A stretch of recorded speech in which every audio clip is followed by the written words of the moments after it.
ഇവാഞ്ചലിയും അനുദിന സുവിശേഷ വിചിന്തനം. ഈശോ മിശിഹായ്ക്ക് സ്തുതിയായിരിക്കട്ടെ. ആണ്ടുവട്ടം 24-ാം വാരം തിങ്കൾ. തിരുസഭാമാതാവ് ഇന്ന് വചന വിചിന്തനത്തിനായി നമുക്ക് നൽകുക യോഹന്നാന്റെ സുവിശേഷം 19-ാം അധ്യായം 25 മുതൽ 27 വരെയുള്ള തിരുവചനങ്ങളാണ്. ദൈവമാതാവാകാൻ തിരഞ്ഞെടുക്കപ്പെട്ട ഒരമ്മയുടെ 7 വ്യാകുലങ്ങളുടെ ഓർമ്മ തിരുനാൾ ദിവസത്തിലാണ് നാം ഇന്ന്. വിശുദ്ധ യോഹന്നാന്റെ സുവിശേഷത്തിൽ നാം ഇന്ന് ഇപ്രകാരം വായിക്കും: യേശു തൻ്റെ അമ്മയും താൻ സ്നേഹിച്ച ശിഷ്യനും അടുത്തു നിൽക്കുന്നത് കണ്ട് അമ്മയോട് പറഞ്ഞു, സ്ത്രീയെ, ഇതാ നിന്റെ മകൻ. അനന്തരം അവൻ ആ ശിഷ്യനോട് പറഞ്ഞു, ഇതാ നിന്റെ അമ്മ. കുരിശിലെ ക്രിസ്തുവിന് ലോകത്തിന് നൽകാനുള്ള അവസാന സമ്മാനം അവൻ്റെ അമ്മയാണ്.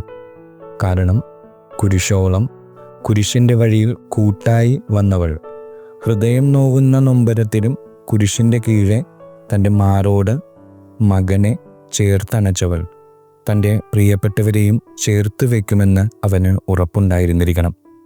ഒറ്റപ്പെട്ടുപോയവരെയും ഹൃദയം നുറുങ്ങിയവരെയും ഭയപ്പെട്ട് ഒളിച്ചിരുന്നവരെയും ചേർത്ത് പിടിച്ച അമ്മ ഭാവങ്ങൾക്ക് സുവിശേഷം നൽകിയ പേരാണ് പരിശുദ്ധ കന്യക മറിയം.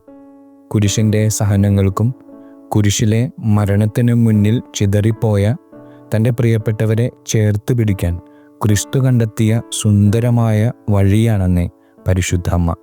അതുകൊണ്ടാണ് അവളുടെ നിർമ്മല കരങ്ങളിലേക്ക് യോഹന്നാനെ ഒരു പ്രതീകം കണക്കെ ഭരമേൽപ്പിച്ചുകൊണ്ട് അവൾ പറയുക, ഇതാ നിന്റെ മകനെന്ന്.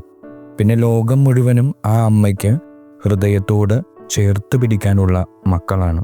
പ്രിയപ്പെട്ടവരെ ഹൃദയപൂർവ്വം ചേർത്ത് പിടിക്കാനുള്ള ഓർമ്മയാണ് പരിശുദ്ധ കന്യകാമറിയം.